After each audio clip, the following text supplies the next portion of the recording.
اور یہ حدیث ذہن میں رکھ کے کریں کہ نبی پاک علیہ السلام نے فرمایا سوائے موت کے مسواک میں اللہ نے ہر بیماری کی شفا رکھی ہوئی. آپ ہاتھ دھوئیں، آپ مسواک کریں، آپ اپنے آپ کو صاف رکھیں. اگر کسی جگہ کچھ ڈاکٹر، اطباء، حکماء آپ کو احتیاط کا کہتے ہیں تو احتیاط میں کسی قسم کا کوئی مذائقہ. 3 حدیثیں ابن ماجہ کی. حضرت عبداللہ رضی اللہ تعالیٰ عنہ فرماتے ہیں میں نبی پاک صلی اللہ علیہ وسلم کی بارگاہ میں آیا تو حضور نے فرمایا کہ کسی بھی بیماری کے جب تم شکار ہو جاؤ نا تو قرآن مجید کا دامن تھام لینا، اللہ تمہیں شفا عطا فرمائے. قرآن پاک میں شفا ہے. خود قرآن نے کہا وَنُنَزِّلُ مِنَ الْقُرْآنِ مَا هُوَ شِفَاءٌ وَرَحْمَةٌ لِّلْمُؤْمِنِينَ. قرآن پاک میں شفا. آپ نے کہا ادارے بند کر دیں، ہم نے کر دیے، ورنہ حفظ والے بچے اگر قرآن پڑھتے تو اس سے شفا ہی ہونی تھی، اس سے فضل ہی ہونا تھا. تو میرے عزیز قرآن میں شفا ہے. دوسری حدیث نبی پاک صلی اللہ تعالیٰ علیہ وسلم نے صحابی سے فرمایا اس طرح کرو، قرآن مجید اور شہد کو لازم پکڑ لو. فرمایا یہ 2 چیزیں ہیں جن کے اندر اللہ نے شفا رکھی ہوئی. تیسری حدیث پیش کر حضرت ابو ہریرہ رضی اللہ تعالیٰ عنہ فرماتے ہیں مسجد نبی شریف میں حاضر ہوا، 2 رکعتیں پڑھ کے حضور کی بارگاہ میں گیا تو نبی پاک علیہ السلام نے فرمایا ابو ہریرہ تیرے پیٹ میں درد ہے؟ میں نے بتایا نہیں، عرض نہیں کرنا پڑا. تیرے پیٹ میں درد ہے؟ میں نے کہا حضور تکلیف میں ہوں. تو حضور نے فرمایا نماز پڑھ. فرمایا جب بندہ نماز پڑھتا ہے تو رب اسے شفا عطا فرماتا ہے. تو شہد میں شفا ہے، قرآن پاک کی تلاوت میں شفا ہے، اور نماز میں نماز پڑھیں اور خوب پڑھیں، اور گھر میں بھی پڑھیں اور مسجد میں بھی پڑھیں، خوب پڑھیں. نبی پاک علیہ السلام تو ہر آفت کے وقت نماز ہی پڑھتے تھے. سورج گرہن ہو جاتا تو حضور نماز کی نیت باندھ لیتے، چاند گرہن ہو جاتا تو نماز کی نیت باندھ لیتے، بارش نہیں ہوتی تو نماز شروع کر دیتے، بارشیں زیادہ ہو جاتی تو حضور پھر نماز شروع فرما دیتے. ہر موقع پر سرکار نماز پڑھتے. نماز کی طرف رجحان پیدا کریں، شوق پیدا کریں، قرآن پاک کی تلاوت کریں. گھروں میں جب قرآن پڑھا جائے گا تو بیماریاں دوڑ جائیں گی انشاءاللہ تعالی. حضور نے فرمایا سورہ فاتحہ میں شفا ہے. حضرت ابو سعید خدری رضی اللہ تعالیٰ عنہ فرمانے لگے کہ ہم نا ایک علاقے میں گئے ہوئے تھے تو اس علاقے کے لوگ، یہ بخاری میں حدیث ہے، اس علاقے کے لوگوں نے کوئی ضیافت نہیں کی، کوئی کھانا نہیں کھلایا، ہماری طلب پہ بھی نہیں کھلایا. ہم لیٹے ہوئے تھے تو رات کو ایک شخص دوڑا دوڑا آیا، کہنے لگا تم میں سے کوئی دم درود کر لیتا ہے؟ ہم نے کہا کر لیتے ہیں. کہنے لگے سردار کو بچھو نے کاٹ لیا. تو ہم نے کہا دم مفت نہیں کریں گے. تم نے تو روٹی بھی نہیں پوچھی، کہا بھی ہے تو نہیں دی، مفت نہیں کریں گے، پیسے لگیں گے. اب آپ اس سے یہ دلیل نہ نکال لینا کہ دم کے پیسے لینے جائز ہے. فٹافٹ کل کو یہ بات شروع ہو جائے کہ انہوں نے بخاری پڑھی ہے جی. بڑی مرضی سے لوگ اپنی مرضی کا سبق نکال لیتے ہیں نا. انہوں نے کہا جو تم کہو گے ہم دیں گے. کہتے میں نے دم کیا سردار کو، اللہ نے شفا عطا کر دی، اسے بچھو نے کاٹ لیا. تو 30 یا 40 بکریاں بھی دیں، کھانا بھی کھلایا. اب لے کے جب واپس آئے تو حضرت ابو سعید خدری رضی اللہ تعالیٰ عنہ فرمانے لگے صحابہ میں اختلاف ہو گیا کہ لینی چاہیے تھی کہ نہیں لینی چاہیے تھی. تو آپ فرمانے لگے بھی آرام کرو، صبح نبی پاک علیہ السلام کی بارگاہ میں حاضری دیں گے. اگر حضور نے فرمایا لینی چاہیے تھی تو پھر تو موج بن گئی، اچھا ہو گیا. نہیں لینی چاہیے صبح واپس کر دیں گے، جھگڑے والی کیا بات. کہتے صبح حضور کی بارگاہ میں حاضر ہوئے، بات سنائی تو سرکار تو مسکرانے لگے. حضور فرمانے لگے ساری باتیں چھوڑو، بتاؤ پڑھا کیا تھا. عرض کی حضور آپ نے ہی فرمایا تھا سورہ فاتحہ میں شفا ہے. تو حضور فرمانے لگے پھر سورۃ فاتحہ میں نے سکھائی تھی نا تو میرا بھی حصہ نکالو. اس میں سے میرا بھی تو حصہ نکلتا ہے نا، جب سبق میں نے پڑھایا تھا، آدھی میری ہے اور آدھی تمہاری ہے، نکالو. تو بات کو سمجھ لیں کہ ہمارے پاس تو باقاعدہ طور پر ہمارے پاس وظائف ہیں. ہمیں تو حضور نے فرمایا تم صبح شام پڑھو بسم اللہ الذی لا یضر مع اسمہ شیء فی الارض ولا فی السماء وہو السمیع العلیم. یہ کھانا کھانے سے پہلے بھی پڑھی جاتی ہے، بہت سارے بچوں کو تو ویسے ہی یاد ہوگی.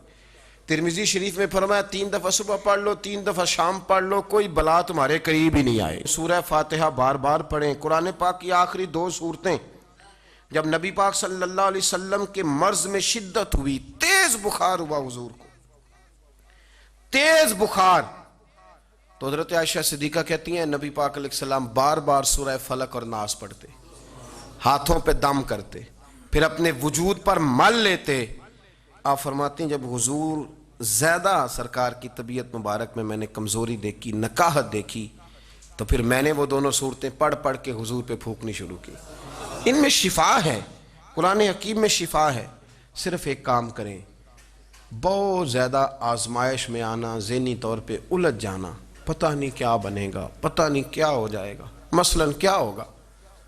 جب تک یہ مرض نہیں آیا تھا لوگ مرتے نہیں تھے، جنازے نہیں پڑھے جاتے تھے، یہ ختم ہو جائے گا تو اس کے بعد کیا لوگ ہمیشہ زندہ رہیں گے؟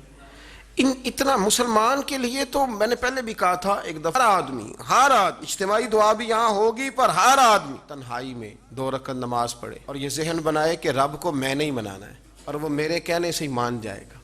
حضرت سلیمان علیہ السلام دعا کرنے کے لیے باہر نکلے، بارش نہیں ہو رہی تھی، تو آپ باہر نکلے تو ایک چونٹی نے اپنے پر پھیلائے ہوئے، تو آپ چونکہ جانوروں کی بولیاں جانتے تھے تو چونٹی بھی دعا مانگ رہی تھی کہ اللہ مہربانی فرما، بارش عطا فرما، قحط پڑ گیا۔ تو حضرت سلیمان بھی سارے لشکر کو لے کے باہر نکلے دعا کرنے کے لیے، تو رب کریم نے فرمایا سلیمان آپ واپس چلے جائیں، بارش ہو جائے گی اور دعا نہ مانگیں، آپ جائیں۔ تو حضرت سلیمان نے عرض کی مالک دعا تو مانگ لینے دے، بارش کا تو نے فیصلہ کر لیا، تو دعا تو عبادت ہے۔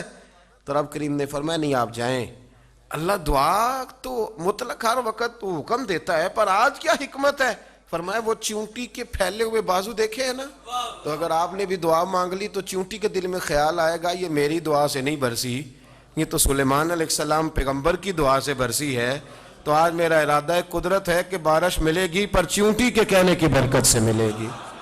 تو ہم بھی تو مالک کے عاجز بندے ہیں نا، ہم بھی تو عاجز بندے ہیں۔ تو جو سمجھتا ہے نا کہ شاید میں سب سے کمزور ہوں، اور جو میری طرح سمجھتا ہے میں سب سے چھوٹا ہوں، سب سے گناہگار، وہ بھی کہے کہ نہیں رب تو میرا بھی ہے نا، رب تو میرا بھی ہے نا، تو وہ ایک کونے میں لگے اور وہ کہے کہ نہیں اللہ کو میں نہیں منانا ہے، اور وہ میری مانے گا، اللہ کو منائیں اور اس کی بارگاہ میں عرض کریں کہ اللہ تو رحم فرما، اللہ تو رحمت فرما، فرما، اللہ آسانی فرما۔ اور میری اپیل ہے مسافروں سے دعا کرائیں، میری اپیل ہے بزرگوں سے دعا کرائیں، میری اپیل ہے دعاؤں کا دروازہ ہے۔ کیوں کہہ رہا ہوں؟ اس لیے کہ نبی پاک علیہ السلام نے فرمایا الدعاء صلاح المومن، فرمایا دعا مومن کا ہتھیار ہے۔ آپ کو پتہ ہے بدر میں جو طاقت لڑی تھی وہ دعا کی طاقت ہے۔ ساری رات حضور نے دعا مانگی تو صبح اللہ نے کامیابیاں عطا کر۔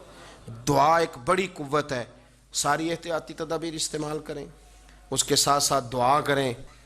تیسری بات، نبی پاک علیہ السلام کے زمانے میں ایک مرض پھیلتا تھا، اس کو طاعون کا مرض کہتے ہیں، پھنسی نکلتی تھی، پھوڑا نکلتا تھا اور پھر وہ جسم میں پھیل جاتا تھا اور انسان اس کی وجہ سے دنیا سے چلا جاتا تھا۔ حضرت معاذ ابن جبل حضور کے بڑے پیارے صحابی ہیں، وہ بھی طاعون کے مرض سے دنیا سے گئے، ان کو طاعون کا وہ مرض ہو گیا تھا۔ حضرت ابو عبادہ بن جراح رضی اللہ تعالیٰ عنہ، نبی پاک علیہ السلام نے فرمایا یہ میری امت کا امین ہے، ان کو امین الامت کہا جاتا ہے، اور 10 مبشرہ صحابی ہیں، ان 10 لوگوں میں شامل ہیں جن کے لیے نبی پاک علیہ السلام نے فرمایا تھا میرا تمہارے ساتھ وعدہ ہے، رب تمہیں جنت عطا فرمائے گا۔ 10 مبشرہ صحابی اور اتنے بڑے صحابی کہ انہوں نے میدان احد کے اندر اپنے والد کو قتل کیا تھا۔ لوگوں نے کہا آپ نے اپنا باپ مار دیا، فرمایا باپ نہیں مارا، میں نے اپنے محبوب کا دشمن مارا ہے۔ اتنے پکے عقیدے کے بندے کہ باپ کو قتل کرنا پڑا تو دین کے رستے میں اسے بھی قتل۔ حضرت ابو بکر صدیق رضی اللہ تعالیٰ عنہ فرمایا کرتے تھے جب آپ امیر المومنین تھے، فرماتے تھے اگر میں اپنی جگہ کسی بندے کا بیٹھنا پسند کرتا ہوں تو ابو عبادہ بن جراح کا بیٹھنا پسند کرتا ہوں۔ ہمارے اتنا تگڑا آدمی۔ ملک شام کے اندر طاعون کی بیماری پھیل گئی، آپ بھی اس وقت وہیں قرب و جوار کے علاقوں میں تھے، طاعون کا مرض پھیل گیا۔ لوگوں نے آپ سے کہا یہاں سے نکلیے، فرمایا نہیں نکلوں گا، اس لیے کہ میرے نبی پاک علیہ السلام نے فرمایا جہاں یہ وبا پھیل جائے وہاں سے نکلنا نہیں، جو وہاں ہوں وہ باہر نہ نکلیں اور جو باہر والے ہوں وہ وہاں اندر نہ جائیں۔ حضور نے اس احتیاط کا کہا ہے میں نہیں نکلوں گا۔ اور مسند امام احمد بن حنبل کی حدیث ہے، نبی پاک صلی اللہ علیہ وسلم نے فرمایا جو طاعون سے ڈر کے بھاگا وہ اس طرح ہے جس طرح اللہ کے رستے میں جہاد کو چھوڑ کے بھاگنے والا، اور فرمایا جو طاعون کی وجہ سے مر گیا اللہ اسے شہادت کا درجہ عطا کر دے گا۔ حضرت ابو عبادہ بن جراح امین الامت، فرمایا نہیں جاؤں گا، لوگوں نے کہا یہاں تعاون پھیل گیا ہے، تو فرمایا میرے رب کی قدرت ہے، اس کی حکمت ہے، اسے بھی تو پتہ ہے نا اس کا بندہ یہاں موجود ہے، پھیل گیا تو اس کی حکمت ہے، اس کی قدرت ہے۔ میں کہہ چکا ہوں کہ احتیاطی تدابیر ساری استعمال کریں، لیکن خوف کھانا، سوار کر لینا چیزوں کو دماغ پر، نفسیاتی ہو جانا، یہ معاملہ درست نہیں ہے۔ حضرت ابو عبیدہ بن جراح مسجد میں نماز کے لیے جا رہے تھے تو رستے میں پھنسی نکلی اور مسجد میں پہنچنے سے پہلے پہلے وصال کر گئے۔ حضرت معاذ بن جبل جو بعد میں خود طاعون کی بیماری سے تشریف لے گئے، آپ نے ان کا جنازہ پڑھایا۔ امام نبوی فرمایا کرتے تھے میں جب بھی حضرت ابو عبیدہ بن جراح کی قبر پہ جاتا ہوں تو میرے دل پہ رعب طاری ہو جاتا ہے۔ ان کی قبر میں بھی اللہ نے رعب رکھا ہوا ہے، مرنے کے بعد بھی ان کی شان وصال کے بعد بھی بڑی بلند ہے۔ اللہ کریم نے وہاں برکتیں اور رحمتیں رکھی ہوئی ہیں۔ میرے عزیز تھوڑا سا باہر آئیں، اپنے عقائد کو، نظریات کو ان کو پختہ کریں، ہم مسلمان ہیں۔ میری جو سب سے بڑی اپیل ہے نا، آج اس سارے عنوان پہ ڈاکٹر اپنی اپنی ہدایات دے رہے ہیں، اس پر عمل کریں۔ حکومت جن پابندیوں کا آپ کو کہتی ہے، دیکھیں علماء نے متفقہ طور پر الحمدللہ، لوگ کہتے ہیں پاکستان ایک قوم نہیں، لیکن میں نے ان 2-3 دنوں میں دیکھا ہے پاکستانیوں نے قوم بن کے دکھایا ہے۔ کسی عالم نے ضد نہیں کی کہ جلسہ تیار ہے، پروگرام طے ہے تو ہم نے کرنا ہی کرنا ہے، کی ہے کسی نے ضد؟ کسی نے کہا میں نے نہیں مدرسہ بند کرنا۔ قوم بن جاتے ہیں اللہ کے فضل سے، اور انشاءاللہ ہم قوم بنیں گے، اور یہ مرض جو آیا یہ اپنی موت خود بخود مر جائے گا، اور انشاءاللہ تعالی ہمیشہ درود و سلام کے ذائقے ہی موجود رہیں گے۔ ایک میری خواہش ضرور ہے کہ آپ احتیاطی تدابیر کے معاملے میں ضد کا مظاہرہ نہ کریں کسی بھی جگہ۔ کوئی اپنا اٹکل پنجو لڑانے کی کوئی خاص ضرورت نہیں ہے۔ پہلے بھی تو آپ ڈاکٹر کے کہنے پر شوگر والے میٹھا چھوڑ دیتے ہو کہ نہیں، کہ زور سے کھاتے ہو، اس نے کہا نہیں کھانا تو چھوڑ دیتے ہو۔ بلڈ پریشر والے کو وہ کہتے ہیں یہ چیز استعمال نہ کریں تو وہ، اور آپ یہ سمجھ لیں کہ جو رب، جو مالک بڑے بڑے گناہگاروں کی دعاؤں کو ان کے آنسوؤں کے صدقے قبول کرتا ہے۔ ہم تو نام لیوا ہیں نبی پاک کے، تو حضور کے نام لیوا ہیں۔ وہ حضرت سعد بن ابی وقاص فرمایا کرتے تھے جو رب حضرت موسیٰ علیہ السلام کی نافرمان قوم کے لیے دریا سے رستے بنا دیتا ہے، ہم تو نبی پاک کے وفادار غلام، ہمارے لیے کیوں نہیں بنائے؟ اللہ کو منائے کی آیت